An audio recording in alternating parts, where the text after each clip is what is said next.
Meu nome do meio tradicionalista é Moacir Gomes dos Santos, mas o de batismo é José Moacir Gomes dos Santos. Uma família de 10 filhos, né? São 5 homens e 5 mulheres. Meu pai é natural de Palmares do Sul, também é o caçula de uma família de 10, e a minha mãe de Santo Antônio da Patrulha. E o meu pai foi muito cedo para Santo Antônio da Patrulha. O meu falecido avô vendeu a tafona que ele tinha em Palmares e foram para Santo Antônio. E o meu pai foi carreteiro. Inclusive, quando ele casou com a minha mãe, eles não tinham residência, porque eles moravam dentro de uma carreta. Meu irmão mais velho nasceu dentro de uma carreta. Aí, segundo as informações da minha mãe, hoje já falecida, parava embaixo das árvores e tal, e fazia as refeições, cozinhava. Então, meu pai levava produtos de Santo Antônio para Palmares e trazia de Palmares para Santo Antônio. Essa é a história. Você lembra o nome do teu pai e o nome da tua mãe? O nome do meu pai é Lucílio Gomes dos Santos e da minha mãe Celanira Ferreira dos Santos. Qual é a origem da tua família? Santos é portuguesa? Açoriano. Açoriano? Sim, porque eles são da litoral, né? Santo Antônio e Palmares do Sul, colonização açoriana. Então, está explicado a paixão que eu tenho por Portugal, pelos Açores, né? Tem um pezinho lá. E você, desde pequeno, você fez o que até chegar numa vida profissional? Bom, eu comecei, sabe, naquela época, a família... Claro, quando eu era pequeno, nós não éramos ainda em 10, mas depois completou os 10 filhos. Eu comecei a trabalhar muito cedo. Eu, com 8 anos de idade, eu já era empregado de uma fábrica. Que na época, hoje, os brinquedos aí tudo plástico, mas na época era tudo brinquedinho de madeira. E eu ganhava, na época, por produção. Estudava de manhã e de tarde, essa fábrica lá empregava um monte de piá lá, né? E eu e os da minha geração, nós não temos trauma nenhum por isso. Não temos trauma nenhum. Com 8 anos de idade, estudava de manhã e trabalhava de tarde. E aí depois, fiquei um tempo nessa fábrica e o meu pai sempre trabalhou com construção civil. E aí depois ele passou a me levar para as obras, estudando de manhã e de tarde ia para as obras. Aí, com 14 anos eu fui trabalhar numa fábrica que fazia, no período, na metade do ano, ela fazia umas escovinhas para limpar revólver para Taurus e a outra metade fazia pinheirinho de Natal. Trabalhei ali alguns anos e sempre no meio, sempre dançando. Com 11 anos fui dançar no CTG. Qual era o CTG, tu lembra? Lembro. CTG O Galdério, de Canoas, hoje não existe mais. Fui para ali com 11 anos e dali fui dançar no CTG Lenço Branco, que era um departamento do Grêmio Gaúcho de Porto Alegre, que foi fundado pelo Senzin Jacques. Ali eu participei no primeiro concurso da minha vida. Em 1969 não existia concursos. E a SEC, Secretaria Estadual de Cultura, organizou um concurso. Então, em 1969, eu tinha 16 anos, eu fui vice-campeão estadual de chula. De chula, e dançamos, que eu não me lembro agora qual foi a nossa classificação no grupo de dança. E que não existia ali. Em 64, né? Tu falou que tinha 11 anos quando começasse a dançar. Isso. Na época da Revolução? Isso, um pouco depois ali da Revolução. Já tinha muitas meninas na época já? Não, mas não... Não tinha diferenciação? Eu tinha 11 anos e eu era um pouquinho altinho, mais ou menos do tamanho do meu piá aí que tu conhece. E aí as minhas irmãs iam nas domingueiras do CTG e eu ia lá espiar como é que era. Agora eu cheguei pro meu pai e disse, eu quero ir dançar lá no CTG. Ele me levou lá, chegou pro instrutor lá, que na época se chamava o posteiro. Chegou pro posteiro e disse, olha, eu trouxe meu guri aqui para dançar na Invernada Mirim. Aí ele olhou para mim e disse, não, mas ele já tem tamanho, ele vai para adulta. E hoje, hoje assim, né, se a gente pega a gurizada aí, diz onde é que tem que botar o pé, leva para cá, leva para lá. E na época, não, eu nunca esqueço a primeira dança. O CTG tinha 21 pares. Ele chegou, me deu uma prenda e a primeira dança foi o Anu. Sem me explicar nada. Sem me explicar nada. E a guria foi me puxando e eu fui indo, sabe? Vai aqui olhando para o lado e olhando para o outro e vamos fazendo. Hoje aí tem, como a gente está aí hoje no curso, dando os cursos, explicando e mostrando, né? Mas lá naquele tempo não era assim, não. Lá a gente ia olhando e aprendendo e era dança mesmo por prazer de dançar, não existia concurso.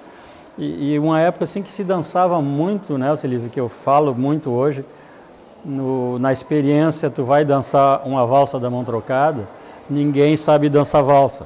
Tu vai dançar uma vaneira marcada, ninguém sabe dançar uma vaneira. Por quê? Porque não tem baile hoje, tu não vai no baile hoje.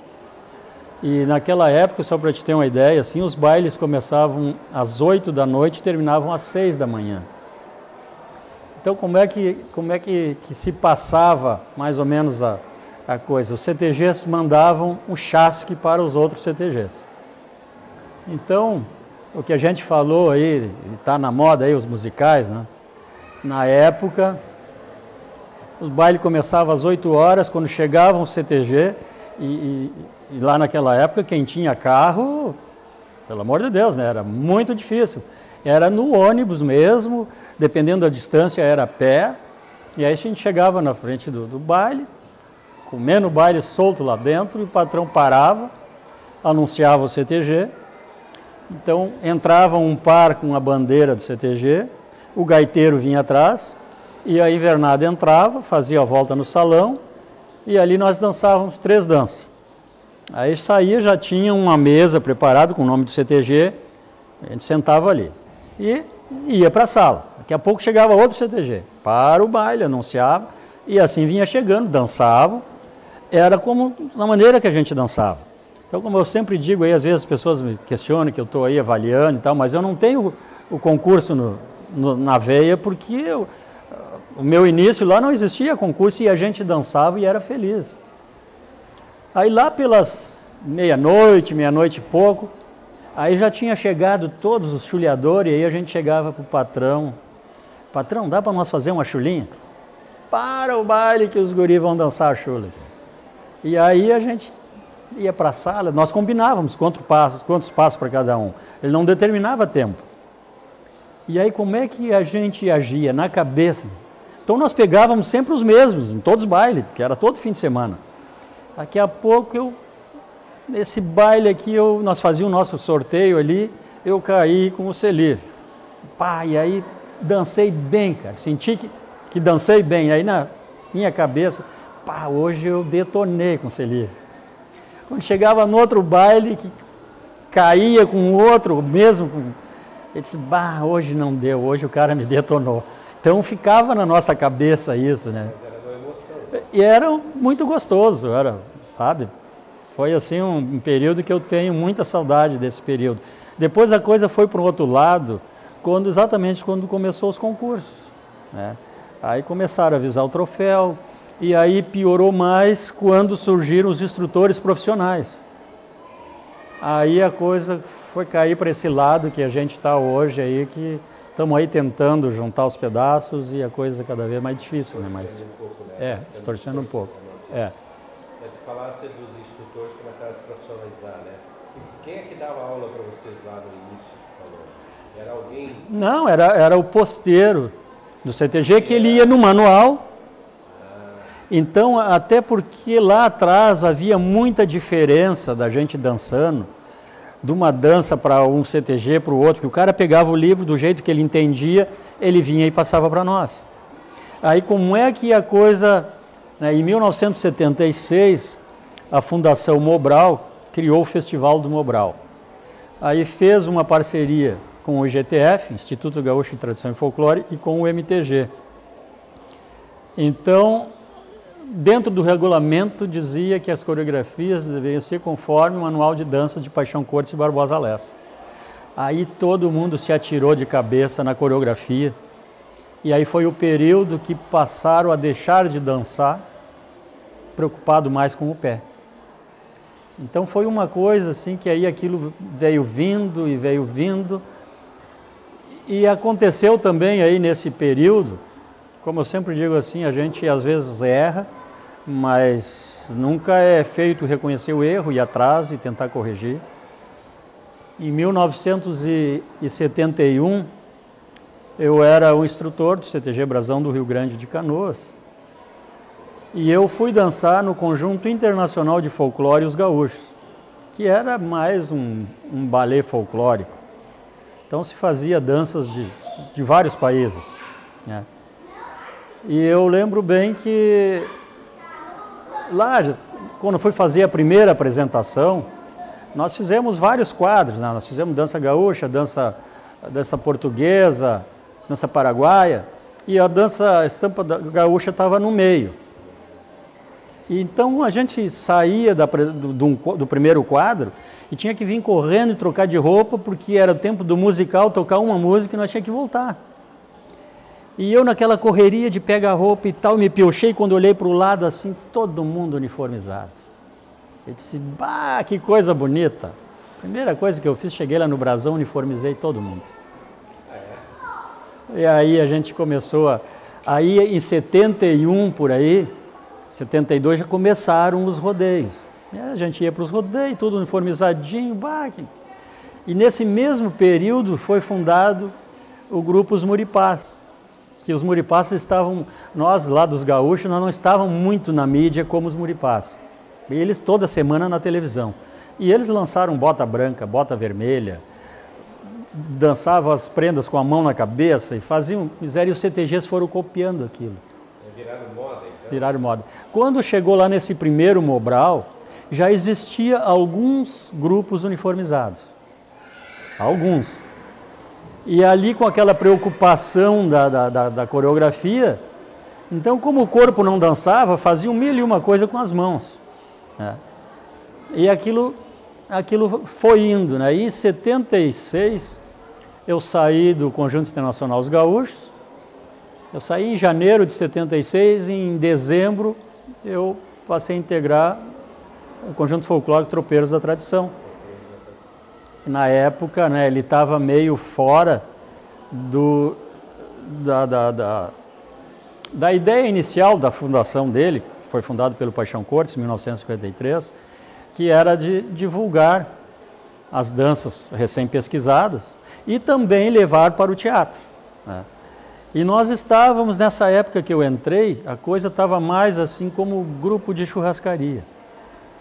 Nós acompanhávamos, o Paixão cantava e o grupo ia junto e dançava, mas aquela coisa, muita dança estilizada, muita, né? E aí em 77 o diretor que tinha no grupo, um grande amigo, o Nadir Mussini, ele veio trabalhar em Criciúma e aí me passou a direção do grupo. E desde essa época eu estou à frente do grupo, desde o início de 77. Existe até hoje você? Os tropeiros a gente continua, né? Firme, né? Sim, nós tivemos aí em 2009 nas Criojas do Uruguai, em 2010 tivemos em Portugal. 35 anos já, não é isso? Já estou há bastante tempo. Em 2010 tivemos em Portugal, de novo, nós tivemos nos Açores em 96, e essa vez nós tivemos em Santa Maria da Feira, tivemos na cidade do Porto, e no ano passado tivemos no Festival do Danças Brasileiras, organizado pelo Centro Cultural do Banco do Brasil, no Rio de Janeiro. E estamos aí, não podemos parar, né? Tem essas danças que eu te falei hoje, aí a gente quer remontar e tal, e lançar aí para o público aí. O Tropeiros da Tradição, ele foi criado também para isso, para tentar coreografar as danças pesquisadas? Sim, para divulgar as danças pesquisadas. Esse foi o objetivo inicial. Porque no início, né, as pesquisas eram divulgadas lá pelo CTG 35, né? Então, como eu digo assim, os tropeiros, acredito que dentro do movimento tradicionalista foi a primeira dissidência que houve dentro de um CTG que saíram e fundaram um outro grupo, né? Que os tropeiros, em 1953, saiu do CTG 35 e montaram os Tropeiros da Tradição. Então aí o Paixão continuou com os tropeiros a divulgar as danças e não mais com o 35. Enquanto o primeiro contato teu com Paixão foi esse, através dos tropeiros, você? Meu primeiro contato foi em 1976, né? Foi meu primeiro contato com Paixão dentro do grupo. Né? E daí, quando que começasse a atuar junto com ele na divulgação e nos treinamentos, cursos? Bom, em 1986, ele estava meio doente e tal, parou com os shows, e aí a gente parou com o grupo. Aí, em 91, me convidaram para voltar lá no Brasão do Rio Grande como instrutor. Aí, chegando lá, aquilo, toda aquela gurizada uniformizada, todo dançando duro. E eu não sei, a gente vai amadurecendo e vai vendo as burradas que fez para trás. Eu olhei aquilo e disse, não, mas está tudo errado, não é isso. E aí o meu filho mais velho, também com 11 anos, foi dançar lá no Brasão, e os padrinhos dele eram os patrões. Aí ele me convidou para mim assumir a invernada adulta, a veterana e ser o coordenador da Mirim e da Juvenil. E aí quando ele me disse, deixa eu pensar, aí quando me cobrou uma resposta, eu disse, tudo bem, eu vou, agora tu tem que me dar a carta branca, porque não é nada disso aí que estão fazendo. Então, como eu digo, 20 anos depois eu voltei lá para tirar o uniforme e para dizer que aquilo tudo estava errado. E aí a gente começou com essa luta em março de 1991, a gente começou a resgatar aquilo que tinha ficado lá para trás, porque quando eu comecei a dançar, cada um dançava com a sua pilcha, não tinha essa, não, aqui tem que fazer tudo igualzinho, porque nós estamos num grupo, cada um dançava com a sua pilcha. E eu puxei isso lá no Brasão, em março, e aí eu sempre dizia, eu ia para os rodeios, e o Paixão toda segunda-feira me perguntava, como é que foi? Pai, e a gente assim sendo ridicularizado, sendo criticado, e eu só dizia para ele... Com a roupa diferente? Em primeiro momento assim nos chamaram de caixinha de lápis de cor, e depois passaram a nos chamar de jeca, que a gente estava mais solto e procurando voltar ao jeito de dançar. Alguns exageros a gente cometeu lá também, com certeza. E aí a gente ficou com esses dois apelidos, né? Caixinha de lápis de cor e jeca. Aí em 93, eu fiquei 91, 92, 93. Mas aí eu chegava dos rodeios, o Paixão me perguntava e eu, tu tem que voltar a escrever, porque só tu escrevendo, senão não tem como. Não quero mais, estou aposentado, me deixa fora dessa. E ali foi indo até que no final do ano, mas aí na metade do ano, não me lembro se foi julho, se foi agosto, houve lá em Vacaria um encontro que depois geraram uma carta, a carta de Vacaria. E aí mais ou menos aí em dezembro a gente foi no rodeio lá em Santo Antônio da Patrulha. E aí foi assim, o deboche era demais. Aí na segunda-feira eu disse, joguei a toalha no chão, não tem condições. Não desiste. Aí, uns 2 dias depois, ele me ligou. Olha aqui, tem uma desculpa para escrever. Eu recebi um manifesto, a carta de Vacaria, eu vou escrever em cima disso. Aí ele escreveu e eu prometi que eu ia publicar. Aí ele começou a escrever, mandava para mim, a gente digitava lá no CTG e passava para ele de novo e revisava, e a minha cabeça, e agora como é que eu vou editar isso? Que eu tinha prometido para ele. Bom, resumindo, tem até hoje lá um rapaz lá que dança na veterana do Brasão, que era funcionário da Xerox. Ele conseguiu um patrocínio, então a gente fez o boneco, como chamava, e ele xerocou tudo lá. Fizemos 3.000 exemplares. Xerocado? Todo xerocado. Aí o pai de uma menina conhecia o dono de uma gráfica, ele conseguiu que ele fizesse a capa e grampeasse o livro. Aí quando a capa estava pronta, eu fui lá e aí ele me deu a dica como é que eu fazia para montar. Mandou fazer uma tabuinha com duas abinhas assim. Então a gente largava a folha aqui, virava ali certinho, passava a mão e ia dobrando. Então, a gurizada da época do Brasão, a gente fazia um mutirão lá em casa, juntamos todo o grupo e eu fiz 2 tabuinhas daquela, então eram 2 linhas de montagem. Ia dobrando, pá, montando, outros conferindo se a paginação estava correta. Quando deu tudo certo, levei na gráfica, eles grampearam. E na vacaria de 92 a gente foi para lá, andava lá no meio do mato, de barraca em barraca. Como é que era o nome dessa obra? Danças Gauchescas e a Carta de Vacaria. E então a gente fez esse trabalho. Aí depois, em 93, assumiu um patrão lá no Brasão, que ele não gostava muito das coisas que a Invernada estava fazendo, porque nós estávamos jogando o nome do CTG na mídia, porque nós ia para os rodeios e não estava nem aí o pessoal caneteando e tal, nós ficávamos em último e a gurizada, sabe, abraçou a causa e vamos lá. E eu acabei saindo em 93, mas aí não deu uns 2, 3 meses, ele correu com o resto da gurizada.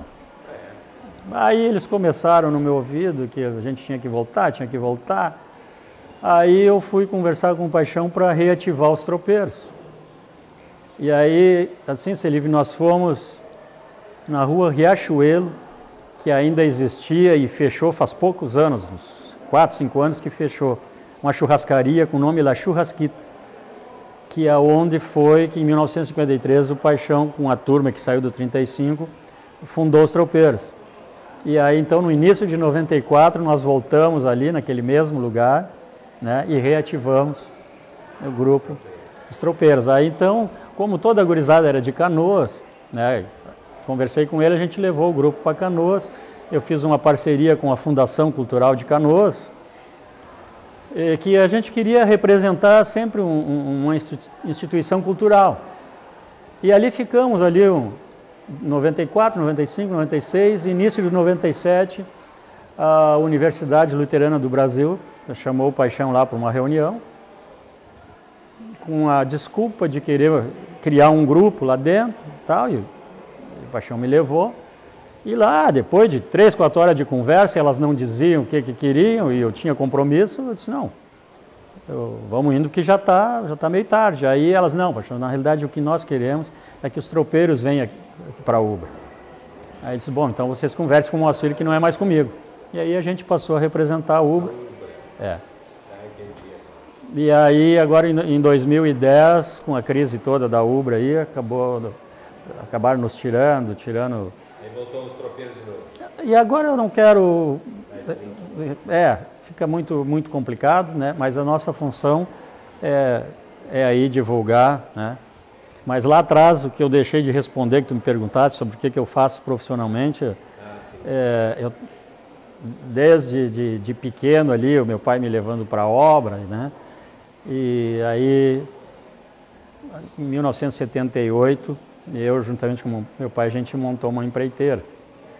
Eu fazia arquitetura, depois fui fazer engenharia civil, a gente montou uma empreiteira, aí o meu pai, por problema de saúde, se aposentou e eu continuo até hoje, né? Quanto tempo tu permaneceste trabalhando com o Paixão, como eu te perguntei no início? Quanto tempo mais ou menos? Bom, depois desse primeiro livro, né, que foi Danças Gaúchas, foi 91, lançamos em 92. Mas aí quando eu reativei os tropeiros, eu fui conversar com ele, né, lá em Cidreira, disse, olha, eu quero... Sim, a gurizada quer dançar? Não, porque não sei. Eu disse, não, aí tu escreve essas danças que tu tem, vamos editar, vamos não sei o quê. Não quero mais saber, não quero, estou aqui, estou aposentado. Bom, eu cheguei num sábado de manhã, quando era 6 horas da tarde, ele já estava escrevendo o livro. Aí começou a escrever danças tradicionais rio-grandenses. Então, assim, ele escrevia em papel, me passava, eu corrigia, via as dúvidas que tinha, passava para ele corrigia, vinha. Então, quando eu tinha assim, 4, 5 danças, aqui já está alinhavado. Eu pegava os tropeiros, o grupo chegava e dava uma dança para cada par, me montem essa dança. Não dizia nada, dava aquilo ali, me montem essa dança, para ver se eles entendiam. Aí vinha, mas isso aqui, não estou entendendo. Tá. Então eu marcava e depois eu sentava com ele e conversava com ele. Foi assim até que a gente... E eu tinha prometido também que eu ia editar o livro. Pô, mas aí uma quantidade de dança como... E o outro já foi uma dificuldade, como é que eu vou fazer isso? Mas aí logo em seguida, né, ele veio, foi dar uma palestra lá em Passo Fundo, e aí, puxa, veio assim com uma notícia, faceiro, que eles iam editar o livro lá por Passo Fundo, né? Então foi... Aí a gente agilizou, foi uma coisa muito legal. A gente fez o primeiro curso e o lançamento lá em Passo Fundo em dezembro de 94. Então, assim, na realidade, a minha parceria, né? Na realidade, começou já lá no Brasão, em 91, né? Que ali, antes dos primeiros meses, a gurizada não abraçou muita causa, né? E aí eu senti uma dificuldade. Aí eu fui conversar com o Paixão para fazer um curso lá em Canoas. Então a gente fez o primeiro curso, que na época não se ia para a sala mostrar dança, né? O Paixão passava os slides e falava e tal, as pessoas perguntavam, ele esclarecia, mas a gente não ia para a sala. Ah, não demonstrava? Não demonstrava. Aí quando se lançou o Achegas, aí sim, só que agora nós temos que ensinar. E aí agora como é que faz? Então aí ele começou a dar os cursos, mas não, tu me ajuda? Não, vou lá e ajudo, mas nem sabia o que eu tinha que fazer. E eu na época, eu corria do microfone como o diabo corre da cruz, né? O cara chegava com o microfone perto de mim, eu saía longe. E aí lá na parte da manhã, que foi os slides e tal, passa o slide, explica toda aquela coisa toda. Chegou de tarde e tinha que ir para a sala. Ele chegou para mim assim com o microfone e me entregou, toma, que é contigo. Aí eu tremi, né? Então os primeiros cursos, e aí a gente fez esse e logo, não me lembro se foi janeiro, fevereiro ou março, já fizemos outro aqui em Santa Catarina, em Campos Novos. E ali começou a pipocar os cursos e a gente passar essas danças, e aí foi uma evolução muito bonita aí. Quantas danças tu ajudou a coreografar? Você lembra o número de danças? Todas essas do Achegas, que eu não lembro, né, quantas são, mas todas as do Achegas, todas do Achegas, e as que ainda não estão editadas ainda, como a Faca Maruja, como a Jardineira, essas outras aí, e agora umas outras que não é pesquisa. Mais de 70? Não. Essas outras danças aí que não são pesquisas do Paixão, né, como o Bem-te-vi, a Valsa das Cadenas, né? Para você ter uma ideia, a Valsa da Mão Trocada que a gente faz aí agora, em 1981, no Congresso Tradicionalista, que foi realizado em Campo Bom, os tropeiros da tradição reconstituiu, foi lá no Congresso e mostrou a dança. Então já lá atrás, né? Bom, todo mundo sabe que a parceria de vocês terminou, né? E vocês imaginaram, você pessoalmente imaginou o que isso causou, principalmente para Santa Catarina? O que provocou isso? Chegaram a imaginar na época? O que causou a separação? Não. O que a separação causou para o movimento? De vocês terminando causou? Eu tive bem a consciência desde o início. Infelizmente, outros não tiveram e alimentaram aí certas divergências, né, que hoje nós estamos aí tentando juntar os pedaços e está muito difícil, porque se você vê hoje o Paixão não está mais aí no meio atuando, e aí ficou esse monte de caco aí que nós temos que tentar juntar, e não é fácil, porque cada um puxa para um lado e cada um puxa para outro, e como a gente já falou, como eu te mostrei a documentação, para mim é muito difícil aceitar coisas diferentes daquilo que eu aprendi lá atrás, que está escrito, que está... Então, eu sei que para as entidades foi muito ruim, porque se você pegar os cursos que a gente fazia lá atrás, tinha uma química muito boa, as pessoas vinham todas desarmadas, era realmente gostoso se participar dos cursos. e isso aí se perdeu. Mas eu não desisto, Silvio, como tu sabe, eu não penso em mim, eu não penso em ti, eu penso no todo, eu sempre trabalho para o bem do movimento. E vamos insistir. Vamos pensar, Santa Catarina a gente vê conforme o tipo de jurados que tem, ainda existe uma preocupação dos instrutores de fazer assim, assado. Você acha que um manual para Santa Catarina também seria a solução, você? Como tu vê essa ideia? É que assim, né, Silvio, hoje as coisas não podem acontecer como aconteceram no Rio Grande do Sul, que, como tu sabe, eu participei de uma reedição, né, do manual, já estamos na 3ª edição, sempre tentando ajustar. Só que para nós lá no Rio Grande do Sul é muito complicado, porque jamais alguém vai escrever um livro exatamente como aquilo que vai acontecer na sala. E se os avaliadores pegarem esses livros, uma coisa que eu tenho assim, que o Paixão sempre falou, o manual é uma trilha, não é um trilho. Porque o trilho tu não sai de cima, né? Então, quer dizer, já está dando esse arredondamento da dança que nós falamos, né? E que lá no Rio Grande do Sul não tem. Lá a coisa é quadrada e tem que ser quadrada, né? Porque está escrito assim. Não tem como tu escrever a dança redonda no livro, né? Mas eu acredito que é válido, porque pelo menos, bom, vamos chegar nesse ponto aqui que a coreografia é isso aqui. E aí nós vamos parar de ter no manual uma coreografia, no curso outra, num outro livreco outra coisa, aí o Moacir diz uma coisa, o Celívio diz outra, tá, e aí? Então eu acredito que se fizer essa obra, né, como lá no Rio Grande do Sul foi, para tentar emparelhar. Então, pelo menos aquilo, da maneira que a gente vê a dança, nós estamos dentro do que está dentro do Rio Grande do Sul, com a diferença de que nós arredondamos a dança e lá eles não, porque... Ainda não arredondaram? Ainda, Houve uma evolução do ponto de vista de interpretação, por exemplo, tu considera que melhorou? Não, eles veem a interpretação bem diferente da nossa maneira de ver. Para eles é como um teatro, essa parte aqui tu tem que estar sério, essa parte tu fica carrancuda, essa parte tu sorri, essa parte não sei o quê.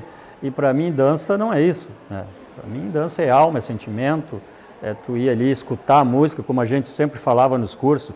Tu ouve, deixa aquilo passar pela tua alma e larga lá no dedão do pé e vai para a sala dançar. Naturalmente. Né? Então, mas eu acredito que se o MTG de Santa Catarina fizer isso, claro, também não pode vir fazer uma coisa completamente fora do que a gente já tem, né, do que está no Manual do Paixão, porque nós não fizemos nada diferente, lá não se inventou muita coisa, algumas coisinhas foram inventadas, né, como pegaram a meia canha que estava, né, eu digo nós porque eu fiz parte do grupo, mas como eu te falei, era eu do nosso jeito e 8, né, com a cabeça do Enarte, quer dizer, preocupado com o teatro, preocupado com as coisas. Então não vai ser um que, apesar de muitas coisas, eu ter que dar soco na mesa e dizer isso não é assim, porque senão eu não sei o que seria, né, esse livro. Então, uma espécie de controle, quer dizer, voltar às bases, né, de vez em quando, né? Com certeza, nós não podemos sair fazendo loucuragem, né, mas dar um rumo, e aí depois se sentar com todo mundo, que eu sou a favor de uma mesa redonda, e é ali que nós vamos ver quem é quem, porque tem muita gente aí, ó, garganteando, que não... Olha, a vivência é muito pequena, a experiência é muito pequena, então aí ditando normas em roupa, em danças, em coisas que o cara nem imagina, porque realmente vai saber como é que era isso lá atrás. A gente vai por um caminho tentando imaginar e se aproximar, né, do mais parecido, mas realmente como era ninguém sabe, porque as coisas se perderam. Ok, vamos agora, nós temos mais 10 minutos, senão o pessoal vai berrar lá. O que você acha que ainda que está acontecendo nessa questão das danças, de distorções, de valorização de uma área mais do que a outra, e que pode ser corrigido, na tua opinião, como a questão da música, né? principalmente a questão da música, e de outra coisa que você imagina que está indo para um rumo errado, que precisa ser corrigido? Não, mas basicamente a música a gente vai estar tentando corrigir aí, e a coreografia que a gente tem que chegar num consenso.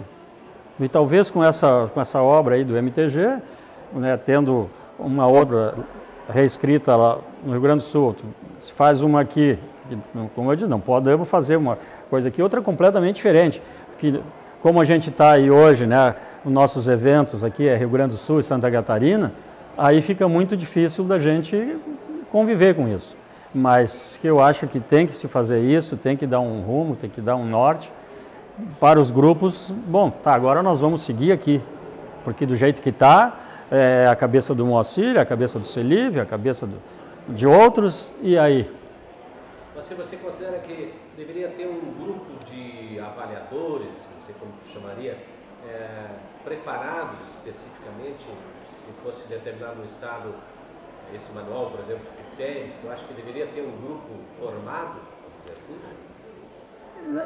Do meu modo de ver, ninguém mais do que os instrutores estariam habilitados para fazer essas avaliações. Só que do jeito que está hoje, não. Porque está cada um com a cabeça de um lado. Agora, no momento que todo mundo está vendo a dança do mesmo jeito, qualquer um pode vir, sentar e avaliar. Agora, claro, daí daqui a pouco, mas o Celive não vai deixar de dançar ali para vir avaliar aqui. Pô, mas daqui a pouco, lá num outro evento que ele não vai, ele pode sentar aqui e avaliar os outros. Agora, é complicado e as pessoas têm que entender que no momento que eu deixei de dançar com os tropeiros e vou vir avaliar o Ilha, porque ele é meu concorrente, eu vou canetear. Não, a gente tem que olhar, como eu sempre digo, nós não podemos avaliar com coração, nem com ódio e nem com amor. A gente tem que avaliar e escolher aquilo que está nos apresentando, como é que a gente vê a dança. É isso? É isso aqui. Você explica só para o pessoal o que está acontecendo lá. O pessoal já está botando música, por que você está aqui hoje? O pessoal já está me chamando porque nós estamos aqui na sede do Ilha Xucra, trocando experiência. Não é um curso, né? A gente veio aqui fazer umas correções e tem bastante gente lá na sala, lá, e colocaram a música lá nos chamando. Então, se despede aí, eu agradeço a oportunidade aí que o Celive me dá, poder contar um pouco da experiência da gente aí para o pessoal. Estamos aí sempre já aí há quase 50 anos aí, 47 anos no meio do movimento. Espero que o patrão velho lá me dê mais alguns anos aí para a gente continuar aí nessa luta aí.